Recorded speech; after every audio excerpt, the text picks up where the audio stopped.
Welcome to the Men's Health Unscripted podcast with Patrick and Cam. Where we focus on your entire health, mental, physical, spiritual, and emotional to make sure you are good to go every day.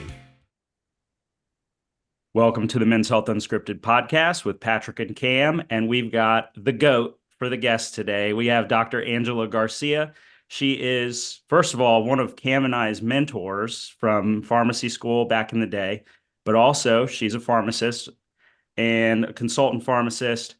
She has a master's in public health with a background in mental health and a functional medicine specialist. So today we're going to talk a lot about functional medicine and your gut health and how all of these things kind of combine to form good quality mental health. So Dr. G, happy to have you. Great. So good to be here. My favorite, most misbehaved, well-behaved, highest integrity, greatest guys, greatest time, guaranteed.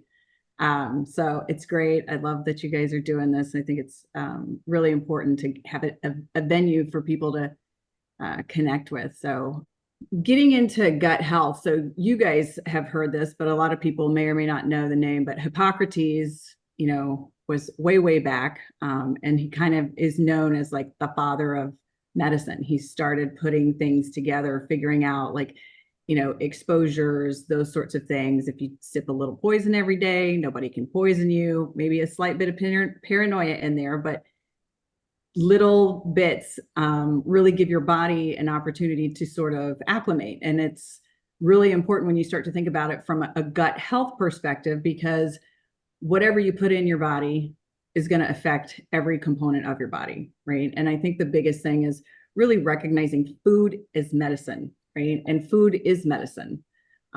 It is the thing that makes our bodies work, and everything that's not food is really a toxin. And it's how that toxin interacts with us that either makes it a poison or it makes it something that's beneficial to us. And you find that sweet spot in those things. And that's really kind of where drugs and medicine really kind of came together. But if disease starts in the gut, right? And that was Hippocrates' big thing, is disease starts in the gut. But if it starts in the gut, that means the gut is like the essential component of every bit of our health: mental health, emotional health, your physical health, which drives even, kind of your spiritual health and your identity and how your outlook is. And they all kind of have a feedback.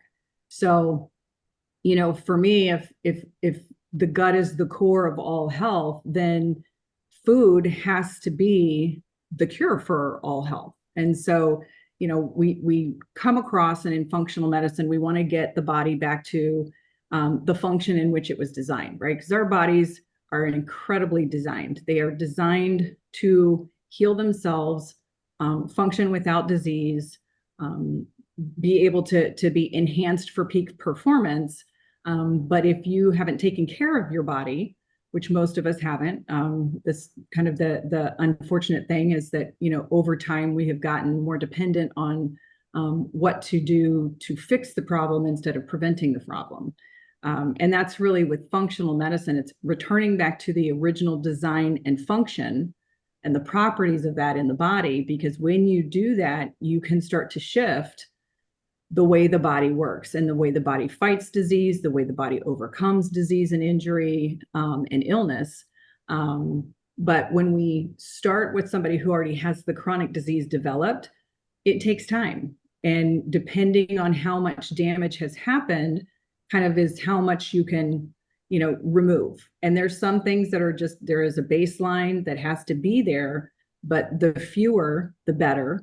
The less toxic the burden is, as a total. And the more that you can do, our bodies regenerate. That's like the beauty of everything, is cells create and die. And in doing that, you have a chance each time to make sure that the DNA isn't, compromised in some way. You've got, your free radicals and all of the things that are happening in our environment. That's really kind of that big thing. And for me, really kind of spending some time in mental health and looking at counseling from that perspective, and then counseling as somebody in healthcare, it's really important that people understand it, and for as educated as people are and tend to be in especially in the US, having access to education, there's so many things we actually don't know about our bodies. And it's incredible when you start to learn about it and you start to see those things. And so, that's where taking a journey in functional medicine really encompasses a lot of components. It's not just a quick, what can I take, or what can I stop doing, or what can I start doing to fix it? It's really making a shift. It's a lifestyle shift. It's an identity shift. It's how you do what you do, and not seeing it as restricting yourself from certain things, but to move into that space where, you just kind of see like, okay, if I do this with my body, something changes. And do I like what that change is, right? Good or bad? Maybe it's neutral. So there's just a push. But if you get to a place where you can start, and it's never good, to swing that pendulum from one end to the next. And that's what I see a lot. And I just talking with clients and talking with people, I kind of hear them start to say, like, I can't have this, I can't do this, I can't have this, I can't. And I'm like, wait a second, like, your gut needs a whole lot of diversity. It needs diverse food in order to have the kind of the microbiome that it needs, right? That's the environment. And we have, if you think, every hole has a biome, right? So in our bodies, we got a whole bunch of that going on, plus your skin, right? Your skin is another biome.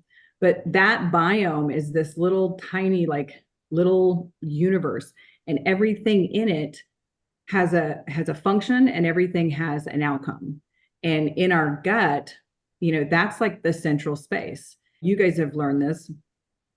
The serotonin in our bodies, right? The serotonin is our happy transmitter. It's the neurotransmitter that keeps us balanced, enjoying things, being able to see the positive, not feeling depressed, not feeling overwhelmed. And there's more of that created in the gut than in the brain. And knowing that more of that is created in the gut, when your gut biome is not taken care of, you're not going to produce those things. You're not going to produce what you need for the dopamine. You're not going to produce what you need for serotonin. You're not going to produce things that all of the other neurotransmitters you need, GABA, all of the things, right? And without those, you start to deteriorate, because our brains need those neurotransmitters. They need these chemicals that the gut ends up producing. And when that's off, that's where you start to see mental health issues. The gut-brain axis, it's this sort of this circular cycle, right? Things start in the brain, they trigger different components, and then it has an ending in the gut, which then sends another signal out, which then reinforces what's going on in the brain. And it just kind of is this amazing loop. But when our gut is off, that loop gets disrupted. And the gut can initiate that disruption, which then goes into the brain, and those things get disrupted. So most of your chronic diseases are due to some level of disruption, because the brain sends out different markers for hormones, and whether it's insulin, whether it's, chemo markers that affect the heart. You get all of these inflammatory based diseases, and most diseases, if they're not acute, like a virus or a bacteria, they're an inflammatory based disease, and those are chronic, right? And so now we have shifted over time from things that kill us, that are, infections, to the things that kill us are all inflammatory based diseases. I'm going to ask really quick. So when you're talking about metabolic disease, you're talking about diabetes, blood pressure, lipids, dementia, cancer, all of these things are really based in inflammation, kind of just to clear it up for our audience. Yeah. And what that inflammation does is it builds over time. And when tissues, right? So whether it's hormones or tissues in our body, once they have been inflamed for such a period of time, then those tissues begin to sort of get damaged. It's like if you think about a tire, right? Tires, when they come off the line, you put them on your car, they run great, right? you ride different, you have better mileage, all of those things. But over time, those tires start to wear down, right? And if you think about inflammation as a tire, and your tire is any organ system or tissue in the body, if there is something that's wearing it down over time, it can become dangerous, right? So you don't have great traction. So when your heart experiences all of this inflammation, then you end up with cardiovascular disease. When you have inflammation in the gut and it affects your endocrine system, your adrenals, your pancreas, even, creating a cascade down into the kidneys, you end up with all of these different things in the respiratory system. You can have other inflammatory diseases. It can go through the skin, eczema. It can go through allergies. So there's all of these different things because that inflammation has been there. And, if you rotate your tires around and you take care of those things and you're conscientious about where you're driving, you get a longer, you get more mileage out of those tires. And it's sort of the same thing for your body. So, when you have all of that disruption in your gut, it's like bearing down, on those tires. It's burning through that tread, and then you're not going to get the same out of it. And that's kind of really the essence of why focusing on the gut is so important. And from a mental health perspective, so much of what's in our gut is something that our brain needs. And if our brain doesn't get what it needs, it has to kind of prioritize what it's going to do. And what it needs is going to get used up sooner for other things. And that doesn't let us sustain. It doesn't let you sustain happiness. It doesn't let you sustain a feeling of peace about yourself. You can get anxiety, right? You can get sleep disorders. If you're not sleeping well, if you're not getting into rest, your body doesn't heal. That's when our bodies heal, right? So all day long, we're bombarded by the environment, by stressors, family, work, even friends. And those things start to create depletion. And if you don't have something that's, refilling, you can't pour from an empty cup. And I mean, you guys know this. You guys have been, so engaged with other people and really doing some hustling and creating new things. You get to a place where you're like, man, I need to come back for a minute and just kind of do some self-care, right? But when you don't recognize that, you run on empty, right? And then what do we do when we're on empty? We look for things that are going to help us get that little zap, right? Caffeine, sugar, right? Sugar is more addicting than heroin. Caffeine in small amounts can be great, but when you take the caffeine away, your body is on that pendulum, right? It starts to swing. And so you end up kind of seeing some different things. Your body gets used to it and it can't function without it. And they can be disruptive, right? So this whole path is really kind of a cool thing to to recognize. And then, I think what people, when they hear the word diet, when they think about nutrition, there's umpteen different types of diets. You have your ketogenic, you've got vegan, you've got gluten-free, you've got all these different things. But when you start to restrict the diet, there's nutrients in certain foods. And if you eliminate those, the bacteria in our gut, it is designed to have exposure to certain things, right? And when we don't have those, that bacteria is disrupted, right? It's this perfect balance. And, a great way to think about it is if you have a room full of small children, right? And it's just before nap time, right? Everything is going good. And then all of a sudden the first kid loses it. And then it's like a popcorn. It's like boop, boop, boop, boop, boop, boop, boop. And then everybody starts to lose it. And it's like, okay, party's over. Everybody take your kids, go home, right? When you think about in the gut, when one, it's kind of running smooth, it's okay. And then something's off. And then another thing comes off. Then another thing becomes off. And another thing becomes off. And this bacteria keeps everything in balance, right? We have all the bad bacteria in our body and we have all the good bacteria in our body. And it's this magic balance. So if you're not feeding the good bacteria, then the bad bacteria actually overgrows. And that's when we start to get disease. That's when we start to get all this inflammation.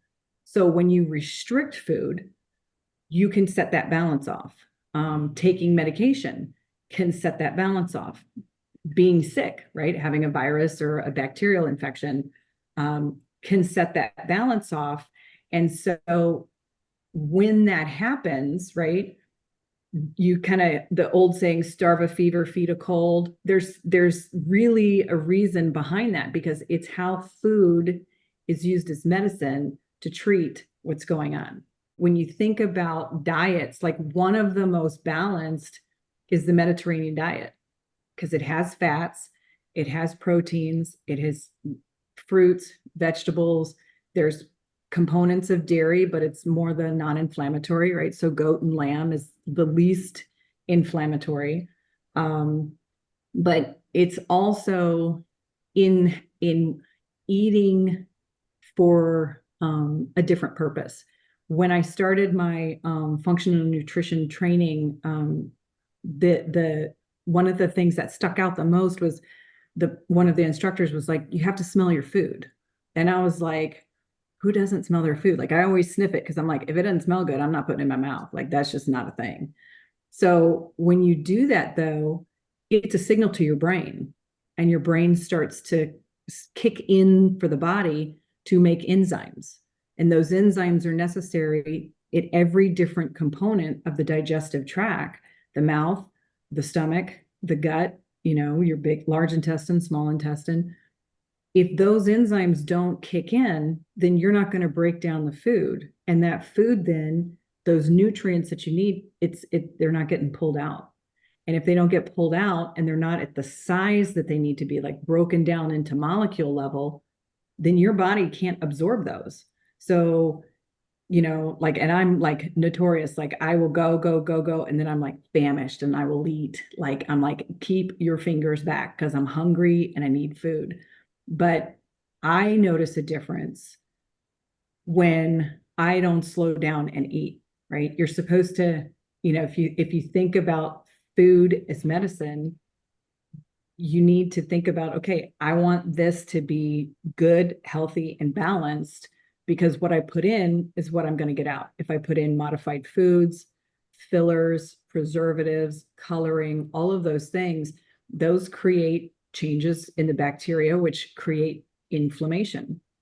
One of the big hot things that parents are doing, and there's a lot, but there's evidence behind it, and it makes sense, is when children with ADHD and they're trying to manage, not over medicating their kids, they pull food dyes out. They reduce sugars. Those things are such inflammatory components, right? And it has to do with the gut. Right? You take that stuff out of the body, then the gut does what it needs to do. And in turn, it triggers the things that the brain needs to do. So it's just really interesting, that like, you have to get your body back on track. You have to train your body to do what your body was designed to do, because we push our bodies beyond what our bodies were designed to do. Like, we are supposed to be, you wake up in the morning because you got to get out there, you got to do your thing before the dinosaurs come and eat you. And then you got to be back in before it's dark, because then you have all your night predators, right? And so, although meats were a component of the food, they weren't the main part of it, and I mean, you guys know as much as I do, the grandparent age, right? Several generations back, their meat was different. So you could eat meat all the time. Yeah. Now, less antibiotics, less steroids, all that stuff. Yeah. Just, and so it's just, you kind of think about all of the disease that's come, right? We have all these genetically modified foods. Food gets broken down, and the DNA of that food is what is incorporated in our DNA. Well, if you have modified foods, you have all these preservatives, you have all this stuff in there, that gets incorporated, and that creates disease. And so it's no wonder there's so many inflammatory based diseases, and so much, and especially with cancer. Like, just the number that we see and how much we see when we think about what we've done to the food. Hormones in food, girls are starting puberty and menses earlier in their lives, like little girls, like these are like little girls. They're not young women, but their bodies have become different because of hormones. You see different, even feminization of, younger boys with gynecomastia and some other things. It's always interesting to think back. Okay, so how does this relate to food? And if it relates to food, then it relates to how the body processes the food. And I think, the biggest thing is to recognize, like, the fixation on food creates mental health issues. When your food's off and you might be overweight, right, creates mental health issues. Starvation that we see for people that are, those things usually aren't about hunger. They're about some sort of emotion.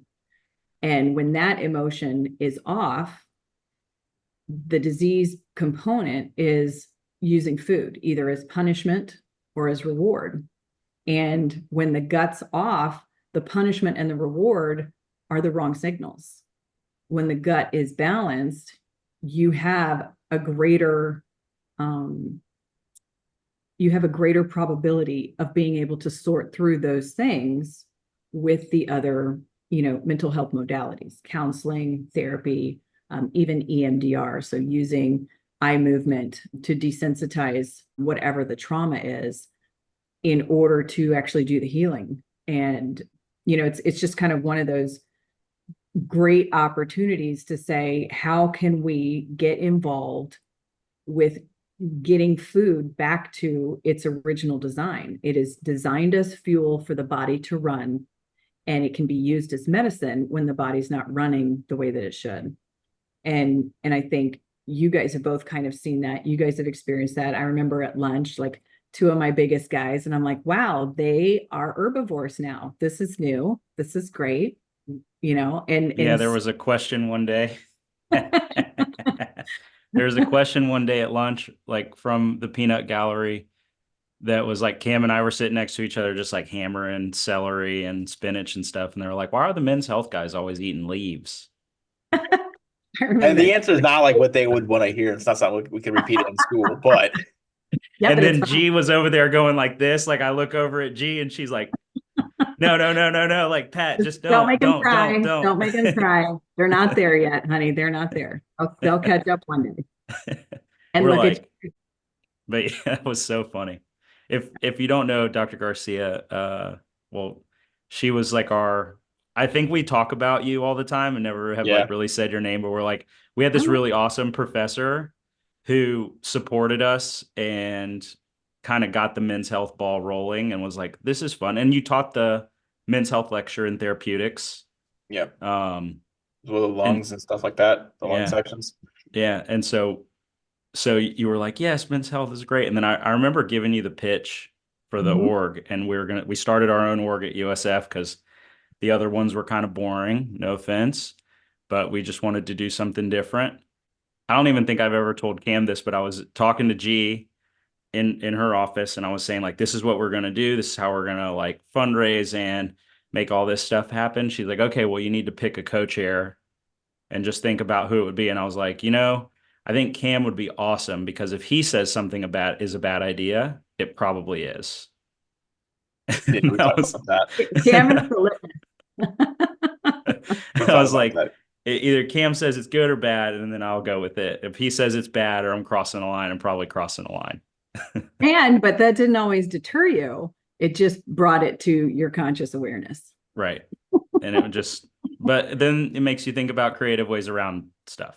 Yeah. So, well, I think that was like the best thing too, is the other component. I was like, you have to have a sustainability plan. Like you can't start and stop this. And that's one of those things, like from public health for me, and you guys, I'm sure you'll be like, oh yeah, I do remember her saying that, because most of the things, I would be excited about with public health, most people would blink and they're like, oh great, the hour's over, let's go.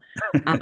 But it's health beliefs, health behaviors, and health outcomes, right? So your belief system drives your behavior system. And your behavior system is what we see as your health outcome. And that is like, that's the Holy Trinity there, right? So that's, again, your health outcome is a result, right? And so your behavior with eating, you have to have the right relationship right there, because otherwise you're going to have a negative outcome. And so, for you guys, like, I could see the belief there, right? That you guys were passionate about it. You were excited about it. The behavior was making it come alive, right? And then the outcome now is you guys have podcasts, you guys are engaging, you guys are connecting with people that are receiving a message that they weren't receiving before. And for me, like, there is nothing greater than to see someone live out that passion and to do that thing. And it's, for me, I always felt that was my duty. If I'm going to be a professor, then my duty is to elevate every person that comes to me or wants, that support from me. So you guys have made it easy and always entertaining. Thank you. For a little bit of time there, we were actually rated in the top like 80 in health and wellness in New Zealand. Yeah. Like we had a break of time there where we got like really hot in New Zealand for a little bit. And now we get a lot from Canada. Actually, we have like a smoothie download on the website and stuff. And I've had a lot of guys from Canada download it. Good. And so it's pretty neat, like just to see I mean, we can go outside of the US, like we're sitting here at our office, like Cam's at his house, I'm at my office, and we can still reach people around the world and just give them options. I mean, I think the big thing about this podcast is like, we're not here to tell you how to live, but we're here to give you options and provide sustainable choices on things that you might not have ever heard of or even know exist. And so I think that's really the point, is because everybody's different and everybody can identify with something different based on where they live or their culture, religion, whatever. And they can say, well, you know what, like I can actually do that. And I think it can provide me more confidence or be healthier, or my mental health is better. I can spend more time with my family, whatever the case is. And I think that's really the point, is just to give people sustainable choices at the end of the day. I mean, that's all we can do. Life can be lonely, right? I mean, you can be surrounded by people and still be lonely. But when it gives you a community, right? We human beings, horses and a few other animals, were never designed to be alone. They just weren't. And when they are, there is significant effects on the mental health or the function, right? One of the cruelest things you can do is isolate a horse in a field. They have to have, their herd, they have to have their group. People are the same way. So if a person feels isolated and they find a place where they no longer feel isolated, the conversations that are happening or the thoughts that they have that they don't think anybody else is having. And I think that's what's so amazing about what you guys are doing with men's health, is you're giving a community to people who are searching for something and haven't been able to find it. So for sure. Thank you, G. I wanted to kind of get back on the functional medicine aspect of it, because we talked about it. We actually had somebody who taught me, Dr. Chelsea Green. She's a pharmacist, and I had her on rotations at Baycare. And so we talked a little bit. She's got like a DNA. She's, analyzing people's genetics and DNA and helping them kind of find their path of health. But something we talked about on that podcast and another podcast before was how foods now, like you said, the meat is different. Like the meat my grandfather ate was different than the meat that we eat now. The food that we get from the stores, they'll pull it off the shelves early. Cam actually had a great piece on, some of these about tomatoes and how things were different.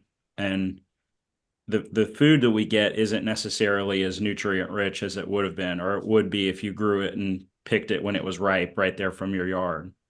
So how does functional medicine view supplementation? I mean, can these, like a vitamin B that's 6,000% your daily value. I mean, are these things damaging people's guts, or are they beneficial if you're taking them with food and it kind of just mixes in? I mean, what's the functional kind of thought on supplementation of key essential nutrients?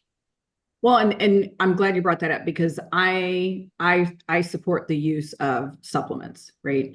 But you have to have a quality supplement And there's some, supplement groups that are great quality, but they're priced outside of where people can access them on a regular basis. And then there's some that are very affordable, but they're not necessarily doing as much for you as you'd like to think. And you'll see a lot in kind of like how the functional approach to treatment is, and you're like, oh, this thing says, like you said, 6,000% or 1,000%. Well, 100% is what we have decided, in healthcare, is that you need 100% of what is recommended for you, right? And we know that, like, all of the values and the labs and everything's on a scale. But what you have to understand is, like, you might have a scale, right? Your scale is from 1 to 100. And ideally, where people should be is maybe 20 to 60. But your individual body, you might be at 60. And Cam's body might be at 20. And when Cam's at 20, he's running like full throttle. But when you're at 60, you're running full throttle. If you're less than 60, you're still in that range of normal, but it's not normal for your body. And that's where, with functional medicine, there are differences in some of the percentages that you might see in some of the supplements or the combined supplements, because they know that different bodies need different things within that range. And so, certain vitamins you pee out, some you store, right? So vitamins A, D, E, and K, you have to kind of be careful with those. I mean, not even kind of, you have to be careful with those, because they store in the body and they can affect different things. Your C's, your B's, those things, you need to use them in so many different components that they do get used up. And what doesn't get used up, you urinate out, right? You pass it out. So those don't tend to be doses. So you might see those really high doses, but it's okay. There's other ones that you always see real tight numbers with, and don't go over. And there's a reason for those, because they can actually trigger something else that you don't want happening. But with supplementation, right, you are thinking about the word, right, to supplement means that shouldn't be the foundation. Your food, right, when you think about it, your food is your medicine. Your food is your fuel. That's the focus. And then you supplement on top of that, because you can't possibly eat everything that you need in the combinations that you need every single day. We would be eating all day long.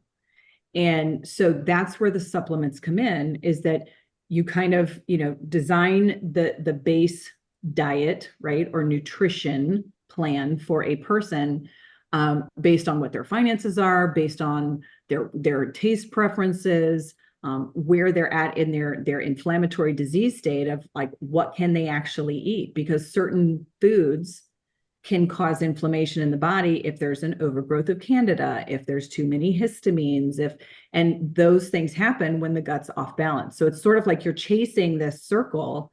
But if you start and you kind of say, okay, first thing we got to do is we got to clean up the diet. You can't just go night and day. That's not going to be successful for anybody. But as you start to take things out, then you kind of have an opportunity then to keep the best things that you can in, and then in moderation, certain things might come back, but then that's where your supplementation starts to happen. And, different people will supplement different ways. There's tons of books, tons of integrative doctors that have, just phenomenal information available on, like, if you're feeling certain ways, you might have a little bit more of this or that. Your functional medicine docs, your integrative medicine docs, they can run different labs, right? When we think about lab work, most of us think about blood, right? Well, you got poop, you got urine, you got blood, you got saliva, you have hair, which gives you a whole exposure line. And by looking at those different labs, you can actually see, like, at certain times in your life, you may have been exposed to different things. Right now, this is where your body's at. These are the things that, we can see based on what's going on in the body. And with functional medicine, it's really to return the body to the function it was designed for. And one of the biggest components is the gut, right? Your brain signals your gut. It has to do with how much mucus is in there, and how permeable or how easily it is for the food to go from the gut into the blood and then to be used where it needs to be used. And if it's not broken down all the way, then it can't be used. If your gut starts to slow down, you start to have backup and toxins, right, from rotting food in the gut begin to make our bodies sick because those are toxins. Keeping the bowel moving is also really important, right? And so a lot of functional medicine approaches start with the gut, right? Because if the gut is the root of all disease, then the gut is the root of healing. I mean, that just makes sense, right? When you start to look at inflammation, stress, depression, ADHD, other disorders that have to do with like organ systems, so diabetes, cardiovascular disease, asthma, and allergies, right? These are all signals that there is an opportunity to do something different with the gut. There's an opportunity to do something different. Now, some people respond very quickly. Some people, it's a journey and it takes a little bit of time, but that's where, as a person who's coaching a person or counseling a person through this or leading a person in that health journey, finding each time that there's a small success is huge, right? You want to celebrate that, the body returning back to the way it was designed to work. A change in something, and they can be real subtle changes, but they can also be small changes that have this magnitude of effect that is shocking.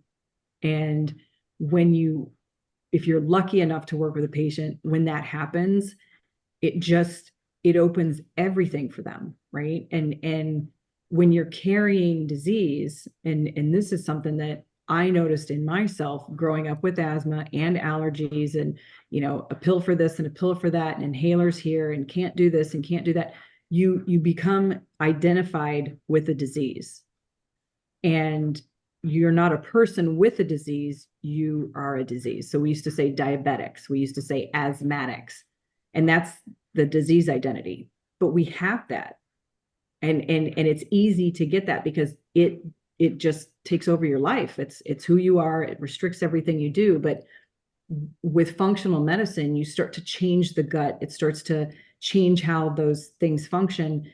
You really get to release the identity of the disease to, I'm a person that's working on my health, and sometimes I have these problems, or sometimes this stuff, has to be dealt with differently. With functional medicine, it's important to find a good, well-educated, current, trained, really engaged interventionalist. You have your functional medicine doctors, you have your integrative medicine doctors, you've got nurses that are also specialized in those areas, and making sure that you have someone that hasn't gotten into this rut where every person gets the same plan. You tick down this line. Here's all the things that you need to start with. We're going to transition you over time, versus sitting down with somebody saying, okay, so here's some of the options that we've got. But before we get started, I need to know what's going on. What is bothering you? Where are you at? Because it lets you know where some of those components are driving from, and then how to design something for that patient, or your client, that you are working with them based on their body. It's that personalized medicine approach. And when you have a good functional medicine doctor or an integrative doc, you see that happening. And they use experiences from other clients. They use, some of the modalities that they've learned to sort of tweak that along. And because you can have people with different dietary needs. One of the hardest to work with in functional medicine is vegans. And there's nothing to knock with vegans, because we've seen incredible healing with vegan diets, but there's still something that's missing from the diet. And so different dietary choices require different supplementation, and you can't get around that. And so, knowing, right, ketogenic diets, they're great when you're dealing with brain inflammation, when you're trying to deal with other, some of the diseases of the brain, autism, migraines, looking at seizures, several different components, brain injuries, which is near and dear to my heart. But how those ketogenic diets can be utilized, if you go to the extreme and you're always in a ketogenic phase, you are still causing disruption to the gut, because the gut still needs balance from other things that you might be restricting for that diet. But for the period of time that you're using that food, that diet, that nutrition, it's targeting a disease process, or it's targeting an outcome. And then again, you start to slowly integrate certain things and you supplement. And I think, that's kind of one of the things that's really important, is in navigating, finding a new pathway to health. If it's on one end of the extremes, that's usually not where you want to be, and you have to, go slow and start low, right? So you start just beginning to take things away, because if you take everything away, you actually don't necessarily know what might be one of your triggers. And, one of the important things too is knowing that you have food allergies, but you also have food sensitivities. And so you might get an allergy test panel and you're not hitting things that, every time you eat, or if it's in your diet, it does something to you. It is not good. It hurts your gut. You have reflux. You feel lethargy. It drives headaches. So the food sensitivity testing is also an important component when you're doing functional approaches to health and using food as that modality for healing. And understanding that different food sensitivities are frequently driven by the gut. And when you go through gut healing, then a lot of those things can go away. Some of them may not, because of our DNA or our genetics, right? We just have something that's missing that doesn't allow us to break those things down. What comes in? Supplements.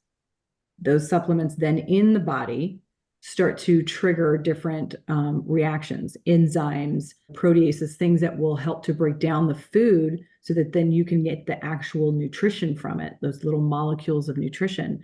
And that's what's kind of really fun. And it's exciting. You get to see, like, okay, so let's start here. We're going to shift some of these things. We're going to do some of this. And you kind of bring them down in stages. And as you see that inflammation starting to reduce, you see a shift completely with the mental health.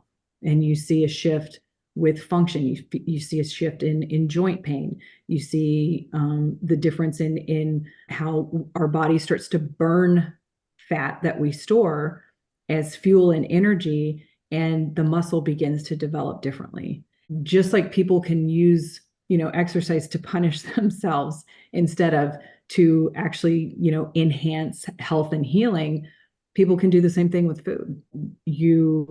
I'm a huge fan of donuts and cupcakes, but I cannot eat those things on a regular basis. If I do, I start to have joint pain. I definitely have more triggers with my asthma. I don't sleep the same.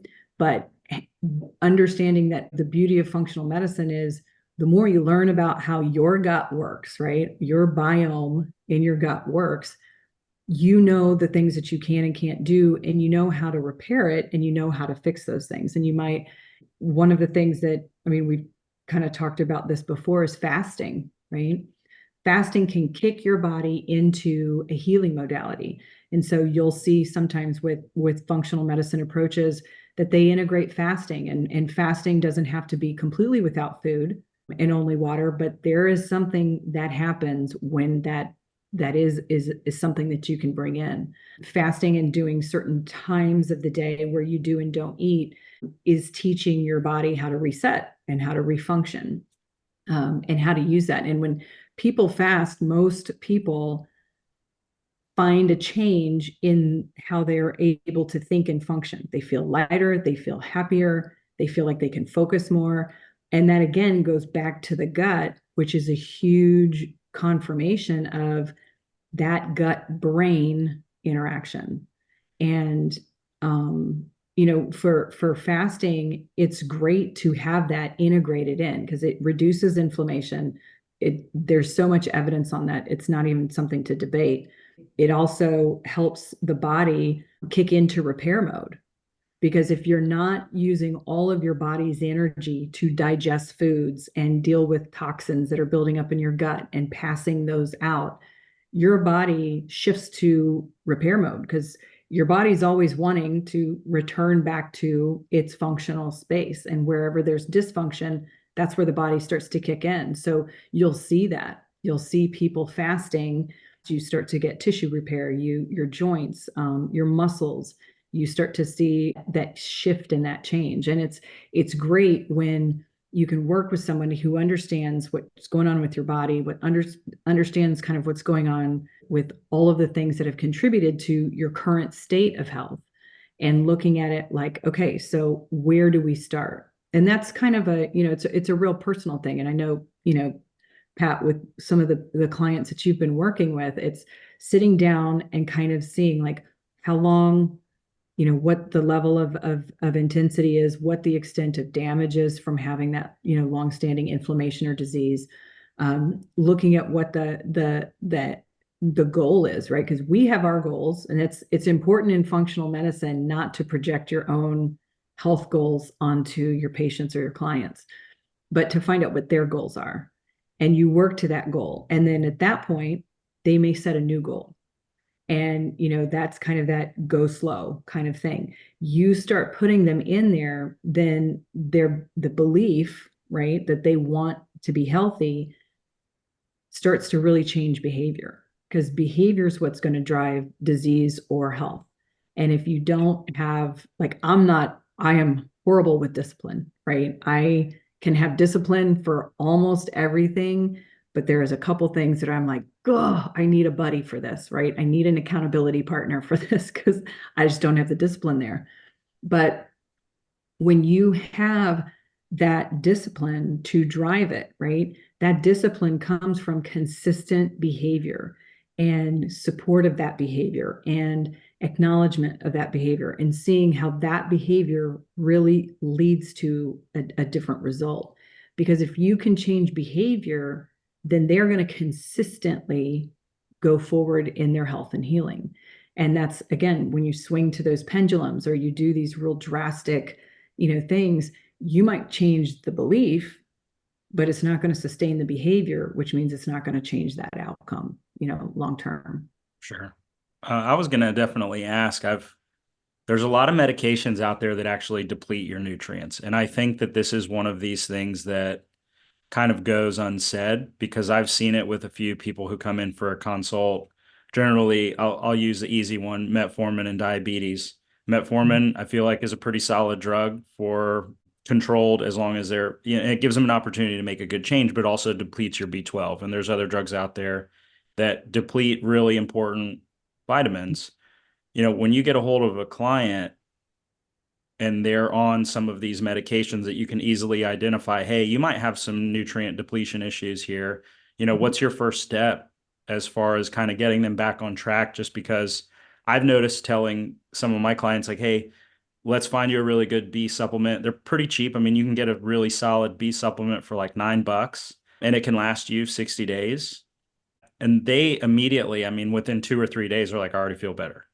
Yeah. And I think getting that person who already feels sick to feel like 2 or 3% better just from a vitamin B, it shifts their perspective so much, because they say, well, okay, well, I did this. It builds trust with the clientele, that they know that you're looking out for their best interest. But at the end of the day, I mean, where do you start them, or like kind of what are some steps that you take with them who, if you see that drug on, ask them about, obviously, supplementation, but what are your next steps? So pretty much any prescription drug, right? Any drug that a person is on, right? Because all drugs are toxins, period. We find the sweet spot where they actually do good. And then over time, the longer you're exposed to it, you can have some of those depletions. So the first step, right? And if somebody is looking, for a functional medicine or integrative medicine doc, the first step they're going to do and should do is do the panels, right? You want to do your panels of all of your vitamins. You want to look at nutrient panels. You want to look to see if there's any heavy metals that are around, just because wherever you live in the country, you're exposed to different things. There tends to be a lot of heavy metals up in the kind of from the North Midwest over to the Northeast. It's just there. That's where we did a lot of mining. That's where those things came from. And so you kind of see that. So when you get your client or your patient in, it's really saying, okay, let's do the full assessment here. Like, what are the things that are going on? You look at the skin, you look at vision, you look at sleep, you look at bowel movements, you look at all of the things, the body functions, right? Those core basic and almost animalistic functions. Like, how are these things? What are your most, basic functions? How are these? Because that's really going to tell you quite a bit about the base systems that are off. Then you do all your panels. And then from there, you kind of, for me, prioritizing with a client or a patient to say, okay, so if these are the things, right? If this is our list and we have five real big things that we want to focus on, what is first for you? Because that's going to be my driver. Because if that's the most significant thing, right? And you can make, like you said, just a minuscule change, it has exponential effect. And because again, when you think about it, the gut's missing something. When you get it, the gut starts to send the signal to the brain, and the brain goes, wow. And that is where the patient or the client is like, I can't believe something this created this for me. And being able to say, this is what we need to do. The term, for when the gut biome is off is called dysbiosis, right? It's not balanced. And when you have any prescription medication, it's going to cause some level of imbalance. And so, when your pharmacist hat kicks in, you think, okay, so let me look at what your medication profile is.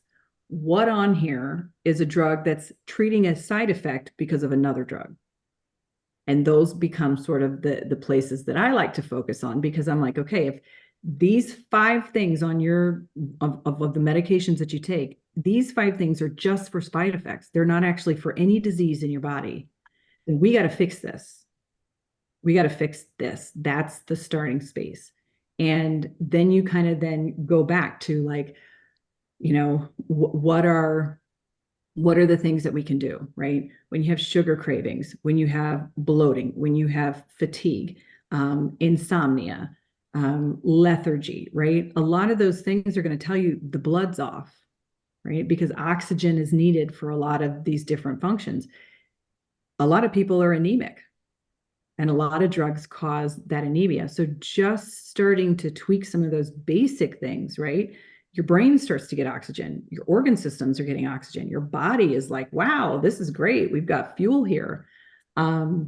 When you have like those unintentional fluctuations in your weight, right? That's a signal that there's some dysbiosis or unbalance in the gut. Skin is our largest organ. Look at the skin. There's certain zones of the face, especially, that can tell you a lot about what's going on. This general area down here has a lot to do with hormones, right? Or if you're a certain age and you're starting to see acne around the face, there's definitely something going on with hormones. There's a lot you can do to balance hormones with the gut, because the gut starts to trigger the brain, which triggers different hormones to kick in, which tells our bodies to do something.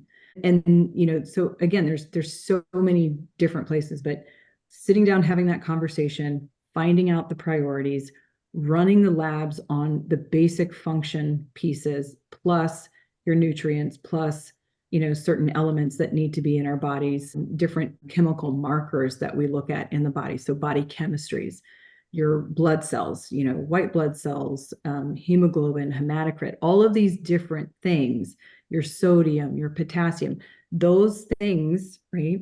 give us clues as to things that are off in the body. And a lot of those things can be balanced by balancing the gut. And that's kind of like that big piece. And by chipping away, right, at the most important things, the other things then sort of fall in line because a lot of times they're related. It's kind of like if you go to a chiropractor and you're like, oh man, my shoulder hurts. You go in, you do some stuff, and all of a sudden you're like, man, kind of my back is hurting too. And then actually my hip, well, it's in layers. So you fix this top layer, and then all of a sudden this thing starts to be sore, which they were sore the whole time. It's just this carried so much weight. You didn't necessarily know all of these other pieces were in there. And as you take one off, the next one becomes a little more obvious. When you can get them to identify their major things, it gives you a clue of kind of where to start targeting, because you can hit one thing and it has that, trickle down effect, on the other pieces. The other thing that's important too is to realize, like, again, we are communal people. If you are in a family or in, a relationship, if you're trying to change, you have to change the rest of the group, because you can't be the isolated one trying to do all of these things and it not translating to the people around you. That's not a recipe for success. It causes more stress, right? Which affects our gut, which affects our health, and can, become a problem with that. But, that's an important thing. So even though you have your client, their family or their partner needs to be sometimes part of those conversations, because they have a component of health for your client, right? It's like we're a pie, and family is a slice, and relationship is a slice, and work is a slice, and friends are a slice, and what you do in your life is a slice, and your nutrition and your, spiritual balance, and all of those things are slices. So every single one of those things is a component that you have to touch on. And that's when you see a really good integrative doc, they're looking at your mental health, they're looking at your spirituality, they're looking at your relationships with your family, they're looking at, like, what are the things that you're the most interested, what brings you joy, what are the things that stress you out the most, because you have to have tools for all of those things. And healing the gut is about giving people tools and educating them about what things are going to do to their bodies and how they navigate it, which it's great. I mean, it's amazing, that we can do that. And I like, our bodies are so cool, right? They were designed perfectly, but we can get in the way of, those things. And you think about kids with allergies and kids with, other inflammatory kind of base diseases, or children that are overweight or obese. Those things are a result of the parents. Some of it is the genetic code, and some of it is the behavior. Because, like I said earlier, we can damage our DNA by what we eat and what we're exposed to.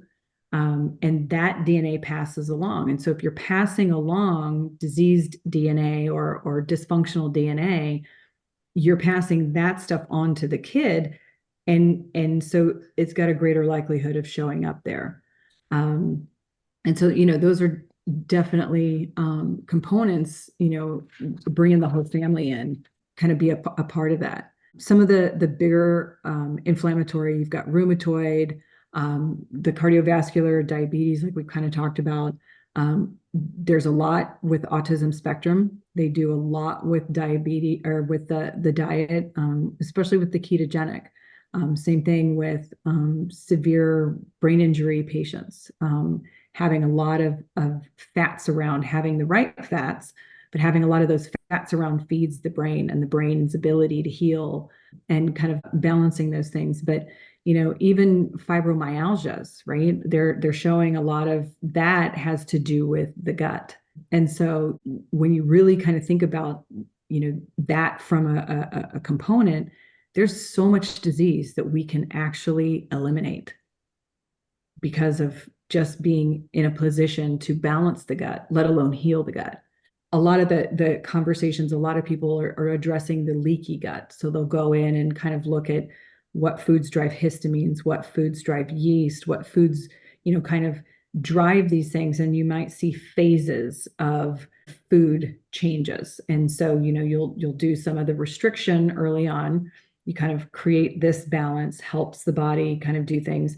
And in those, that's where supplementation is really important, because you're going to get nutrients and you'll get different components that are going to help fight some of that disease, or the disease process, or the overgrowth, or the depletions.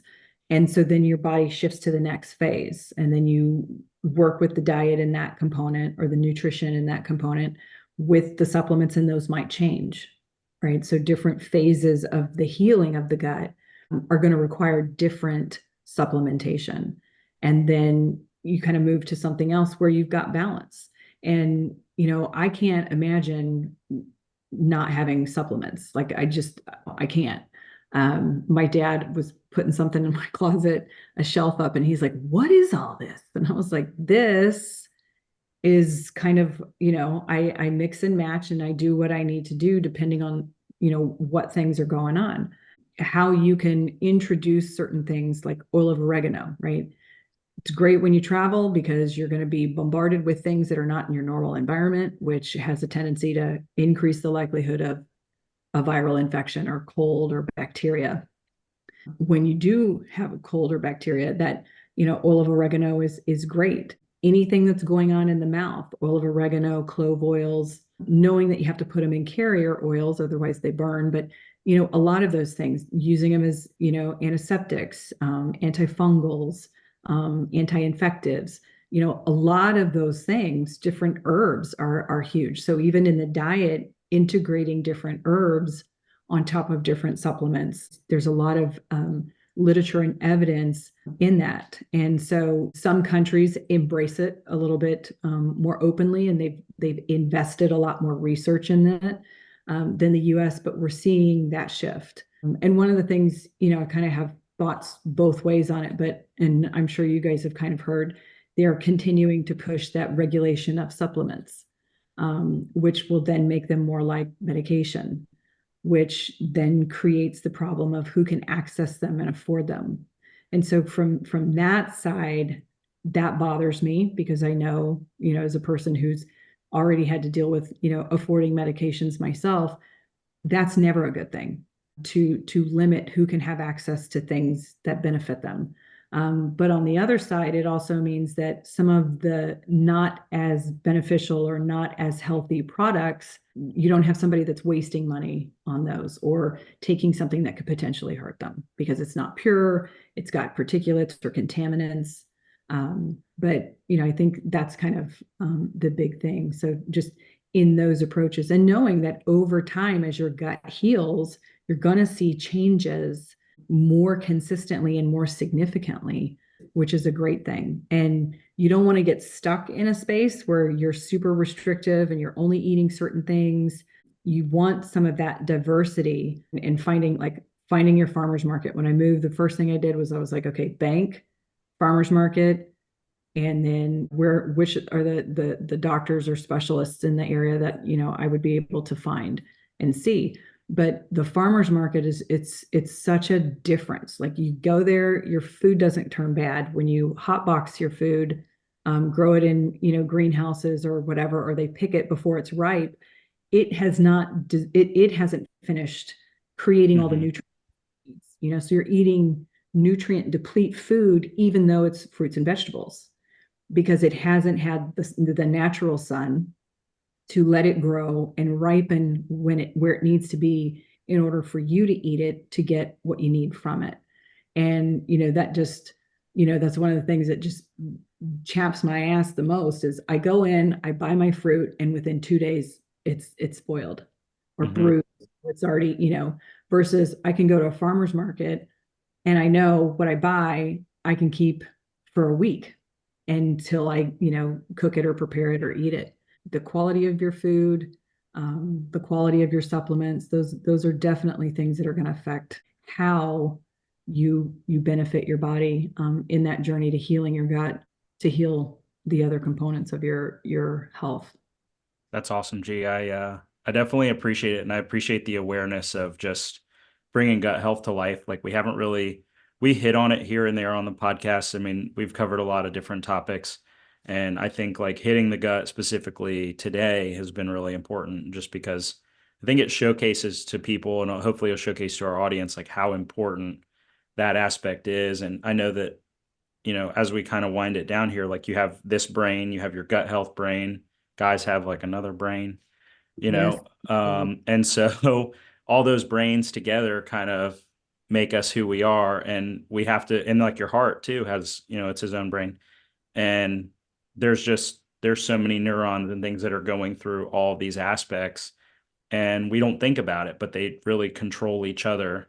Mhm. And I mean, I can tell. I had some family stuff this weekend, and we had a big party, and there was a lot of like good treats and stuff, and I ate good treats, but I felt like crap the next day. Like I was Mhm. worse than a hangover, And so you can tell that, Sugar hangover is such a real thing. right? Like as I get Oh. older too, it gets more serious. You know what I mean? As I get older, I'm like, man, I can't do that anymore.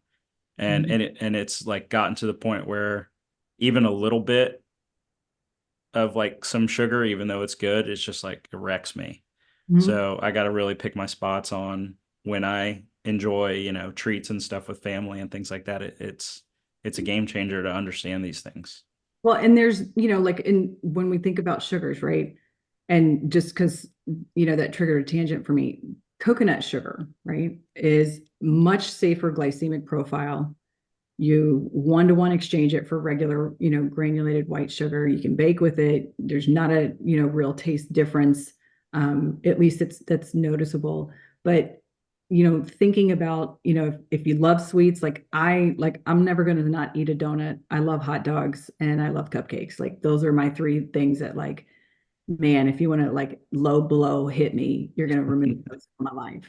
I know I have to be careful with those, but I will make myself some treats here and there, but I try to use, like the coconut sugar. So there's always, there's, and that's, maybe there's, another episode down the line of like switching out. Like if this is what you want, what can you switch to kind of get close to Yeah, that I a think little that'd be bit. great. But yeah, so, So, G, where can our audience find you? Do you have a website? I know you're not a big social media I, person, but if they want to find you to maybe get some gut health coaching, are you available? um, yeah, you can just put my Gmail up with it, but Okay. I I haven't released my website because I know that, that's a lot to balance, and I'm Yeah. notorious for having a couple of side hustles going. But yeah, my Gmail, certainly open to have somebody reach out, talk to them, see kind of what they need to do, and then of course they've got you. Mm-hmm. Yeah, but I'm just like more so there to just like butt heads with other people. You've I done some. do I do some of the coaching, I do some of that. And I do it for people who want it. I'm just here to like kind of help lower your statin dose and Yeah, fight the machine. get rid of the toxins. Right. But G, thank you so much for coming on the podcast. It's Okay. been awesome seeing you again after so long, and great talking to you and kind of seeing where your career is going, and we're just really excited for you. Awesome. Yeah, thank you. Bye, Cam.